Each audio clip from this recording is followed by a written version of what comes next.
Es atceros, nu, tāds pats pirmā atmiņa man ir, ka es lasu kaut kādu pasaku, vai tik tās divi varianti, vai tie bija kaut kāda Brāļu Grimu grāmata pasaka, vai tās bija latviešu, mums bija tāda balta ar tādu jostiņu pasaku grāmata, un ka man netic, ka es lasu, ka es tā kā, ka es tēloju, bet es tā mēģināju ļoti tā kā sabozies pierādīt tādu ļoti īsu. Es atceros pasaciņu, priekšā nolasīju, bet ka es varu nolasīt. Man likās, ka man tas ir tā kā jāpierāda, ka es esmu ticis tagad tajā līmenī, ka es lasu. Kas tur bija un kādas sajūtas man radīja, to es neatceros. Man vecāki gan stāsta, ka pirmais, ko es iemācījos lasīt, bija TV programma. Ka tas bija tāds, lai visu laiku neprasītu vecākiem, ka tā bija tā lieta. Bet sākums man šķiet, cik es esmu runājis tādiem cilvēkiem, kas lasa vēl joprojām, bet nav tā riktīgi iekšā literatūrā. Laikam ir līdzīgi kā daudziem, ka tas ir Harijs Poters, un tas ir tas brīdis, kad pretēji tai skolas literatūrai, kas visu laiku likusies, tas, kas ir tā obligātā literatūra, viņa vienmēr likusies kaut kas tāds smags un grūti lasāms, un nekad nav bijis, ka tas ir interesanti un forši. Un arī kaut kā es atceros, ka es slīdēju tam cauri, es tās grāmatas nelasīju, vai man kāds lasīja viņas priekšā, vai kaut kā ļoti, ļoti tas nāca grūti. Tad pēkšņi ir tas Poters. Trešo daļu man uzdāvināja vecāki. Es neatceros, cik man gadi bija, bet kaut kā 10 varētu būt kaut kas tāds. Un tad pēkšņi tāda bieza grāmata, un tu viņu lasi, un tu viņu izlasi diezgan ātri, tur dažās dienās bez mazai, un tas iedod tādu, ka es māku, es esmu tāds lasītājs, es tagad varu ņemt nākošo grāmatu, kad es tiešām iedvesmoju, ka to var izdarīt, ka var lasīt tās grāmatas, bet pa vidu tam ir tā viena, ko es te biju atlasījis, kas bija Pasaules tautu mīti, tāda ilustrēta enciklopēdijas tipa grāmata, un to es gan atceros, ka es kopš man viņa bija, es nezinu, kāds tas vecums bija diezgan maziņš, es biju, ka es viņu atkal un atkal pārlasīju, man ļoti interesē viņa tādos ļoti īsos, tādos īsi koncentrēti ir visi pasaules mīti, tādi zināmākie salikt un arī netik zināmi, un tur kaut kas man baigi aizrāva. Gan Skandināvi ar visiem pasaules galiem saviem ar to Ragnaroku un bija Japāņiem ļoti dīvainas un tādas tumšas tās tie mīti un teikas. Un tas tāds, kaut kāda sajūta, ka kaut ko tādu drusciņu īpašu lasi un tādu, par ko varbūt citi nezina. Grūti noformulēt, bet bija kaut kādas ļoti tādas attiecības ar šo grāmatu. Bija no viņas bail nedaudz. Bet tajā pašā laikā tas likās kaut kas ļoti, ļoti interesants un tāds, ka te ir baigais stāvs iekšā. Laikam bija viens posms, kad gāja Poteri, protams, visu laiku, un tad nākošais, kas arī laikam nees tāds viens, bet tad nāca Gredzena pavēlnieks, nāca filmas ārā. Un bija tā, ka bija tās filmas iznākušas, un latviski bija iztulkot pirmā un otrā daļa, un to es diezgan ātri izlasīju, bet nebija trešās, un nevarēju nekur dabūt trešo. Un tad mēs ar mammu aizbraucām, nopirkām krievu valodā, ir viss kopā, Vlastiļin kaļets. Un tad es krieviski nelasīju, es arī nemācījos krievu valodas, mācījos vācu valodu skolā, bet, es esmu no Ogres, tur puikas runā arī krieviski apkārt, un kaut kur televizorā ir redzēts nedaudz tie burti. Un kaut kāda saprata man bija par to krievu valodu, un tad es no pirmās grāmatas līdz trešajai urbos cauri krieviski, kamēr jau pie trešās jau es lasīju, jau es varēju uztvert to valodu. Bet tas bija tāds, ka vajag zināt, kas tur notiks, vajag rakties Tolkienā, un tad nāca arī pēc Gredzena pavēlnieka, turpat krieviski varēja dabūt arī šādu, tas jau tāds īsts Tolkiena nūģu gabals Silmarillions, kur jau ir, tā kā, ja Gredzena pavēlnieks ir tāds romāns, tad šī ir tā, laikam, tā pati mitoloģija, kas šeit, bet, ir visa tā pasaule Tolkiena no viņas rašanās līdz viņas beigām, un tas arī man kaut kas tāds, tā ideja, ka tu vari literatūrā uzbūvēt pasauli, kura šķiet kurā ir daudz vairāk nekā tajā, kas ir uzrakstīts. Un man liekas, to viņš tā ļoti viltīgi Tolkiens vienmēr darījis, ka viņiem ir kaut kādas sarunas tiem varoņiem, un viņi visu laiku atsaucās uz kaut ko vēl lielāku, kaut ko pagātnē, kaut ko tur. Un tad pat šeit ir kaut kas, vienmēr ir kaut kāds noslēpums aiz noslēpuma, ka vēl. Un tas tev rada to kaut kādu sajūtu, ka tur ir iekšā kaut kas gigantisks un milzīgs, un ka šis ir tāds mazs slodziņš tikai. Un jā, tas man kaut kā vajag piesaistīt. Tad bija, šis bija tāds periods, tad gāja visa jaunība un tāds pirms akadēmijas, tas viss bija principā tāds liels fantasy posms. Tad man iepazīstināja ar troņu spēlēm. Tajā brīdī bija laikam iznākušas kaut kādas 4 vai 5 grāmatas. Tad tām es vienkārši izurbos momentā cauri. Tas likās arī drausmīgi interesanti. Un vēl kaut kādi, kurus tagad neatceros, jo viņi tika lasīti tie fantasy viens pēc otra. Tas bija tāds posms. Un tad tālāk es iestājos jau filmu režijā, akadēmijā kultūras. Tie jau ir 17 gadi man tad bija, kad es tur iestājos, un tad uz brīdi grāmatas pazuda, jo sākās viss kino un tā dzīve, braukāšana uz Rīgu, un tas viss kaut kā to grāmatu lasīšanu nolika malā.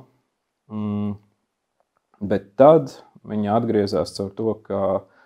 mūsu pasniedzējs Pēters Krilovs, tā kā mums tā maigi iespēja pa pēcpus un teica, ka ir arī jālasa, ka nevarēs tā vienkārši tikai ar filmām tikt galā. Un viņš bija ļoti bieži Selingeru pieminēja, viņš ir tāds Selingera cienītājs liels un uzvedis arī viņu ir. Un tad tas bija tāds posms, ka daļēji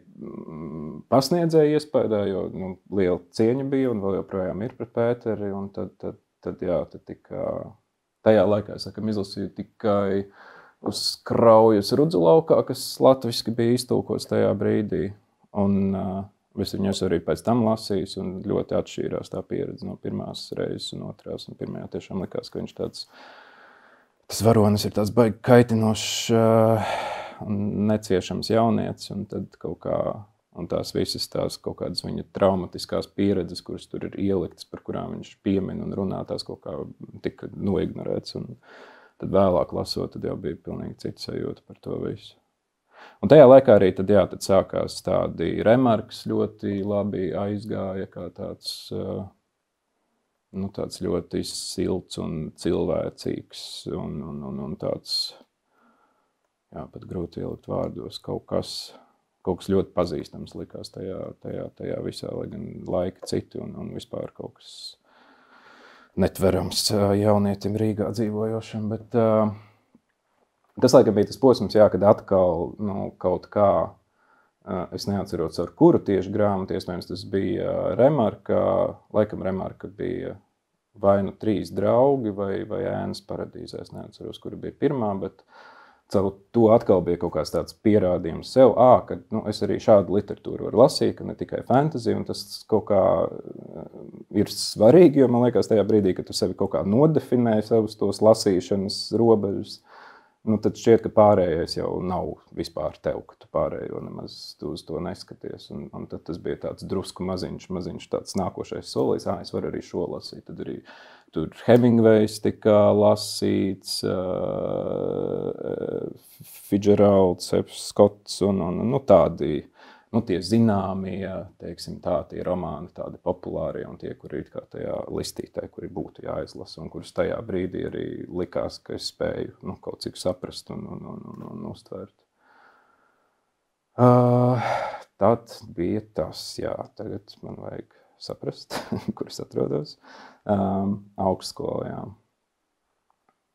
Tad bija viens posms atkal pēc augstskolas, kur es tajā laikā nepabeidzu. Mēs apstājāmies pie diploma darba, ko mēs iesākām filmēt, un tur viss aizgāja pilnīgi greizi, jo tur bija darbs par sevi ar sevi galvenajā lomā, un tas viss bija ļoti slikti. Un tad pēc tā arī sākās tādi, jā, laikam, sapratu, ka skola nav pabeigta, bet atpakaļ mājās tā kā atgriezties, negribās tādam sakautam, tad jāsāk tā Rīgā pastāvīgā dzīve. Un tad atkal tajā laikā grāmatas atkal vispār nebija klātesošas, bija kaut kā jābalansē tās kaut kādi meklējumi, lai tu vari būt patstāvīgs un kaut kā iztikt ar kaut kādām destruktīvām ballītēm, kas bija kaut kā jābalansē šīs divas lietas tajā laikā, un tad lasīšana nebija īsti pa ceļam. Un tad, laikam, tāds nākošais lasīšanas posms aizgāja jau pēc gadiem, kad es jau sāku strādāt kā montāžas režisors, un sāku, kā montāžas režisoram, tu daudz ne tikai montē un klikšķini un knabini tos kadriņus kopā, bet ļoti daudz pavadi sarunās un sarunās par un ap, un pirms notiek praktiskais darbs vai pa vidu praktiskajam darbam ļoti daudz tiešām tāda ideju darba. Un tajā brīdī tad es sāku ar šiem inteliģentajiem režisoriem strādāt, kuri ik pa brīdim uz kaut ko atsaucās, un tu jūti to kaut kādu, ka kaut kādā līmenī tu esi ar viņiem, bet tad ir kaut kāds tas līmenis, kur ir kaut kādi vārdi un kaut kas, kurus tu esi dzirdējis, tu esi viņus pat kultūras akadēmijas laikā par viņiem mācījies, bet lasījis neesi, vai tie būtu filozofi vai kaut kā tāda drusciņa smagāka literatūra, un tad man uznāca tāds, ka labi, man te ir mazvērtības komplekss par šo, tad es sāku mērķtiecīgi meklēt literatūru, kas ir tāda, zināmā. Tad aizgāja Kafka, aizgāja Voltēru, es lasīju, jo bija man tā mazā grāmatiņa, Nīči, es teiktu, mēģināju lasīt. Viegli negāja man Nīči, ļoti, ļoti īgns likās un tāds tumšs džeks, bet tas bija tas laiks, kad es tā mērķtiecīgi mēģināju lasīt šāda veida literatūru, un cita aizgāja vieglāk. Kafku es ļoti izbaudīju, kaut kā tā pasaule, ko viņš uzbūra, viņa pat tieši ar kino saistoties likās tāda ļoti kinematogrāfiska un tāda, dzīva iztēlē, lai gan tas, kas notiek, ir kaut kādā ziņā ļoti nedzīvs, es teiktu. Eksistenciālisti kaut kā sakrita viens pēc otra, un tad es atceros, ka es divas reizes strādāju kā montāžas laukuma, kas ir, principā tu sēdi ar tādu vienmēr līdznēsājumu mazu galdiņu ar mazo kompīti, un tad tu pārbaudi to, kas ir tikko uzfilmēts, samontē kopā. Un tur pa vidu sanāk diezgan daudz sēdēšanas, nekā nedarīšanas. Tad Kafka bija izlasīta, filmējot Dāvi Sīmaņa Tēva nakti, tad tajā laikā tika Kafka lasīta. Voltērs, laikam, bija pie ziemā ļoti, ļoti augstā pie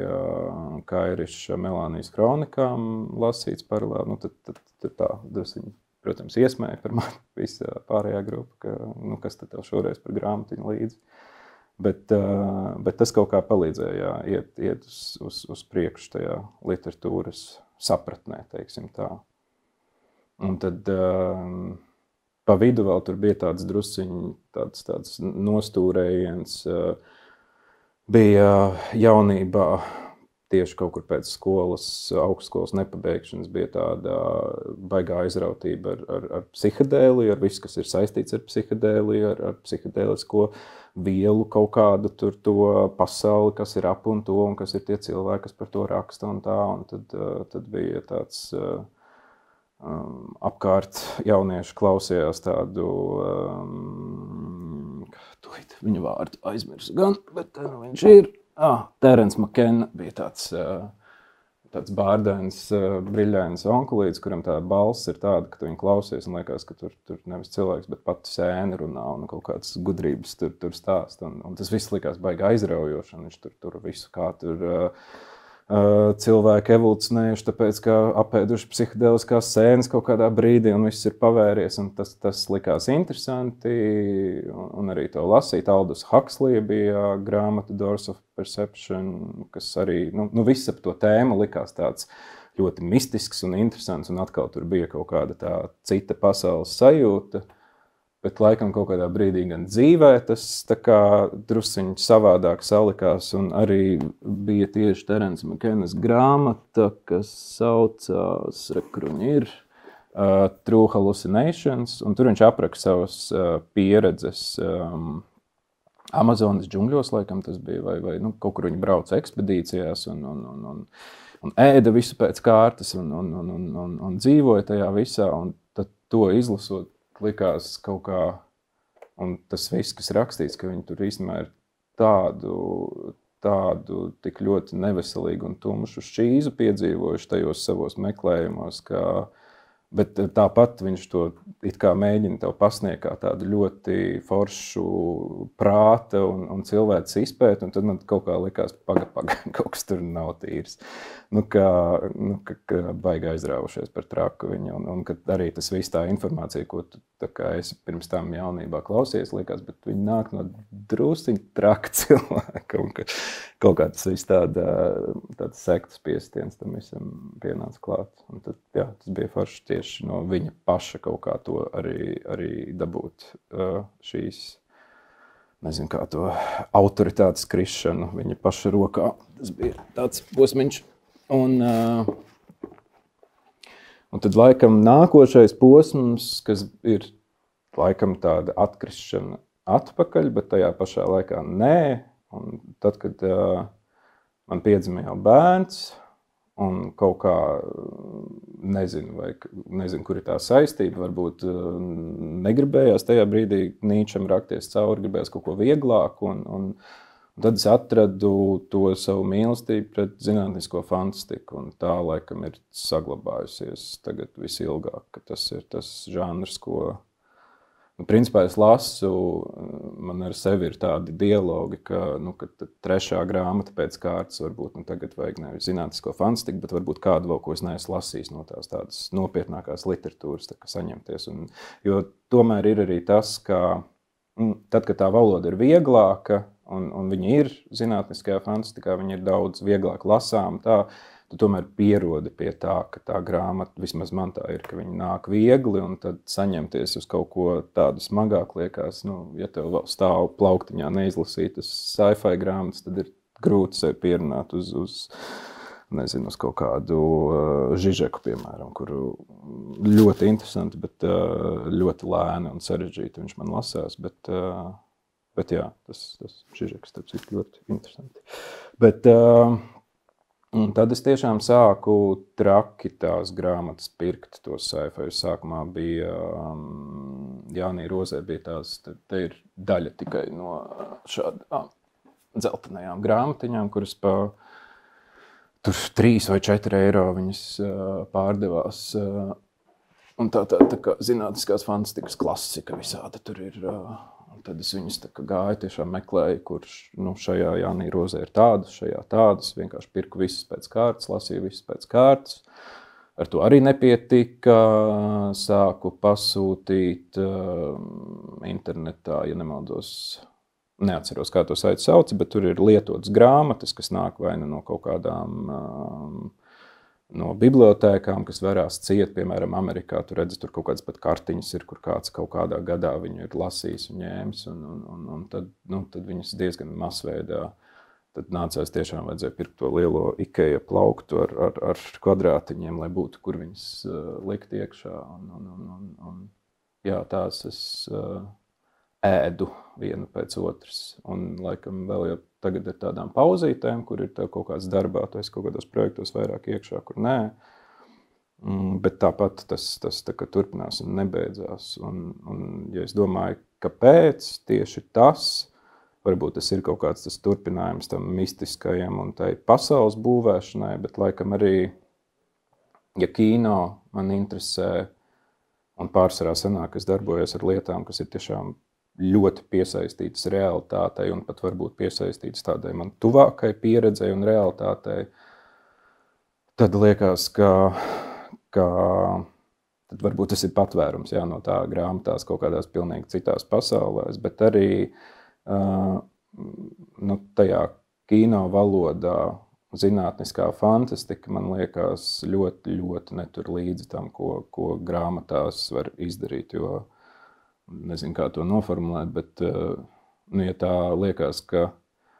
filmas laikā tā zinātniskā fantastika, viņa tādu rada kaut kādu īslaicīgu telpu, kurā tu to filmu piedzīvo, un tad viņa tur tā uzvirmo un liekas, ka viņa ir drusciņi uzbūvēta tieši šim momentam un šim brīdim, un kad tu aizies, viņa pazudīs, tad grāmatās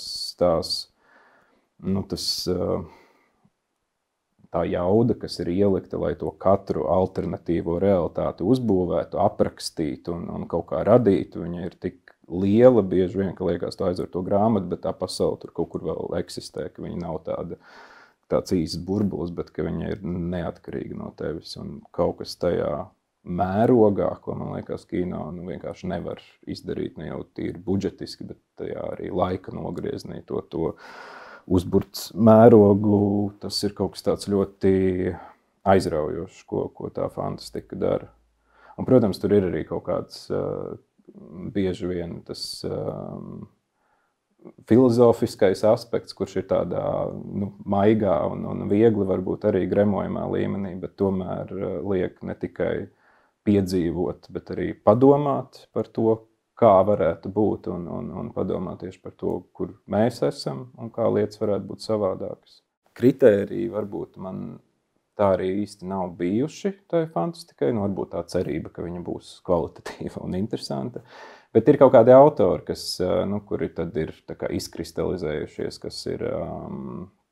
laikam tāds, kurš visvairāk iespaidu ir atstājis, un tieši iespaidu tādā ziņā, ka arī fiziski viņa grāmatu lasīšanas laikā es esmu sajūties gan ļoti, ļoti slikti, gan nobijies, gan kaut kāds izrauts no realitātes. Ir Philips K. Dicks, amerikāņu autors, un viņam ir tā ļoti kaut kāda spēja nojaukt tev pamatus zem kājām, kaut kā novest gan tos varoņus, gan tevi situācijā, kur pēkšņi gan tas, kas notiek tur, liekas, paga, vai tas ir pa īstam, vai tas nav pa īstam, un tā sajūta viņa tik ļoti ir brīžiem bijusi stipra, ka tev arī pilnīgi ar telpu, kur tu esi apkārt, vajag drusku tā kā nolikt to grāmatu, paelpot. Ok, neaiziet kaut kādā panikas lēkmē, kad viņš ļoti spēlējās ar realitātes sajūtu un to, nezinu, vai šis ir pa īstam, un vai šis kaut kādā veidā notiek vai nē. Un tas, kas interesanti pēc tam sasaucās ar viņu to pašu likteni, ir Valis grāmatā, kur viņš diezgan, cik tieši vai netieši to laikam nekad mēs neuzzināsim, bet aprakstas it kā sevi, savu pieredzi un principā tādu kā sajukšanu prātā. Principā viņš tajā grāmatā precīzi neatceros, kāds bija, bet nāca kaut kāds informācijas stars viņam virsū un caur to viņš redzēja un saprata visu un kaut kādu pagātnes tur kristietības sakaru tur viņam viss bija pēkšņi skaidrs, bet tajā pašā laikā arī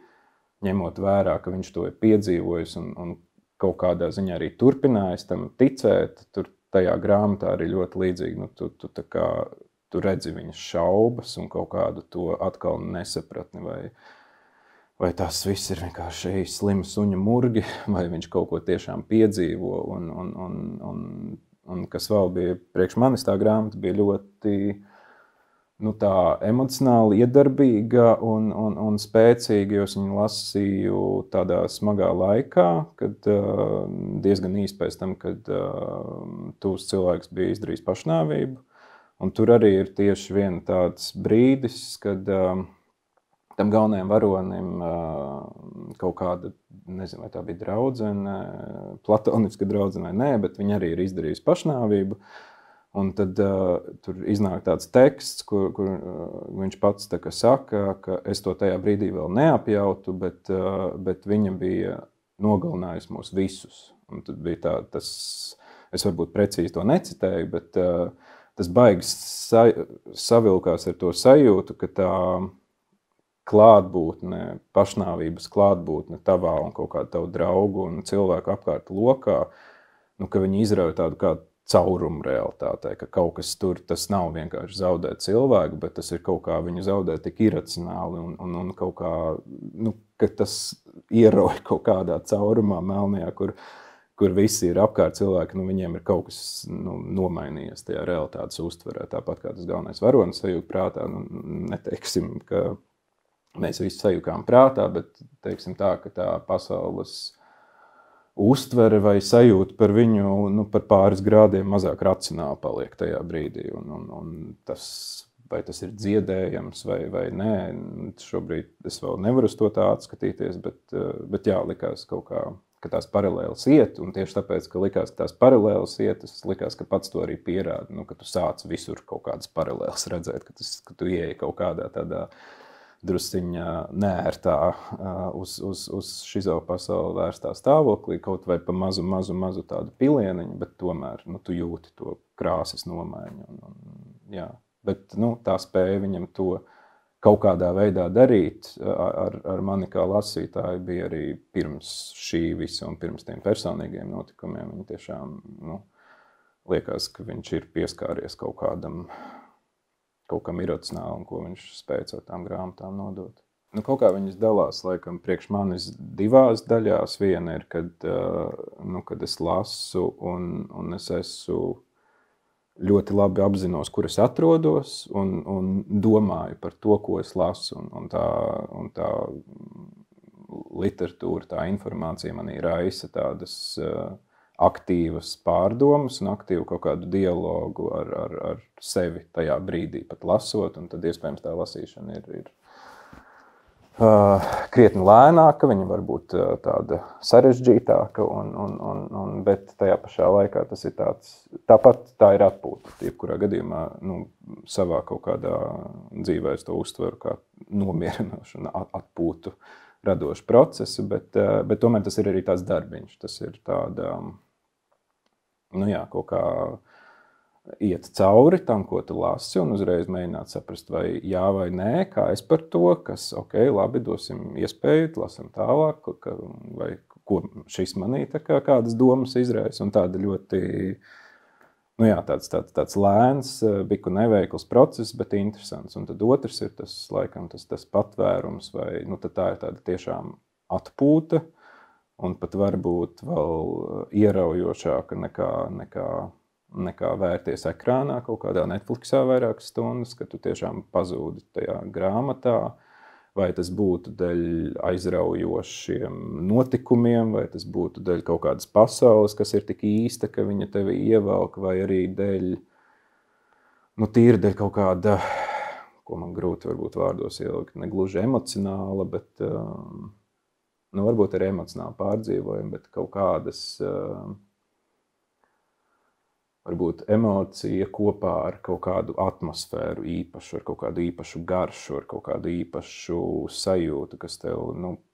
principā palīdz vai nu, tajā brīdī, tajā telpā, kur tu atrodies, nu, ka tu neesi tajā telpā. Tu vienalga, vai tu vari apzināties savu dīvānu vai gultu, kur tu lasi, bet nu, ka tu tomēr kaut kā astrāli ceļo kaut kur citur. Un tā ir tā... Es pat teiktu, priekš manis, laikam, tā pieredze ir barojošāka nekā tā intelektuālā, lai gan tā intelektuālā pieredze viņa ir, nu, tieši ir lasot smagāku literatūru un it kā nozīmīgāku, un to es priekš sevis lieku kā tādu darbu sev ik pa brīdim, bet man liekas, ka tajā otrajā, tajā pazušanā, vismaz priekš manis varbūt kā priekš arī, nu, mākslinieki, ja to tā var saukt, priekš režisoru, montāžas režisoru. Kaut kā tieši tas ir svarīgāk, un man ir grūti noformulēt, kāpēc, bet liekas, ka katru reizi, nu, iznākot no tās citas realitātes, tu tomēr kaut ko paņem līdzi, kaut vai kaut kādu, nu, to sapratni, ka ir vairāk nekā šeit. Negluži reliģisku, bet drīzāk tādu paplašinošu, teiksim tā. Un tas palīdz arī varbūt rakstot kaut kādu savu darbu vai strādāt pie saviem darbiem, nu, mēģināt kaut kādus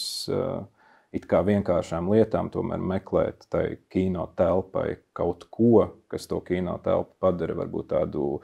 unikālāku, suģestīvāku, nu, tādu mistiskāku, varbūt tas ir tas vārds. Es esmu nepacietīgs, man ir, nu, lai gan,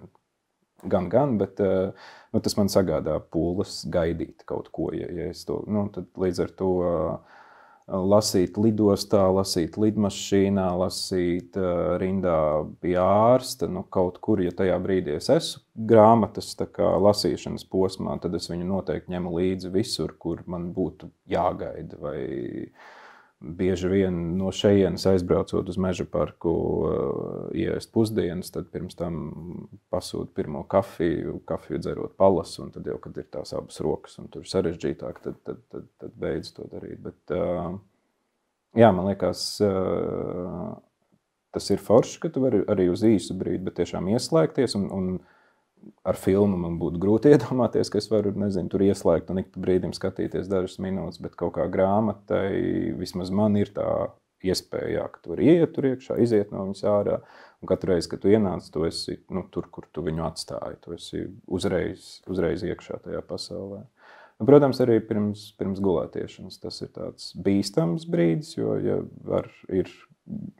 ir brīži, kad tas ļoti labi palīdz nomierināties un ieiet tajā miega režīmā, un es tiešām neizlasu daudz, bet es pārslēdzos, bet nu, tad ir tie bīstamie brīži, kad tu pēkšņi pārēji tam slieksnim pāri un nevar nolikt to grāmatu, tīpaši grāmatu iet uz beigām, tad ir ļoti bīstami, tad liekas, ka nu, tad jātiek līdz tam galam, un tad ir negulētas naktis arī bijuši daļa tā.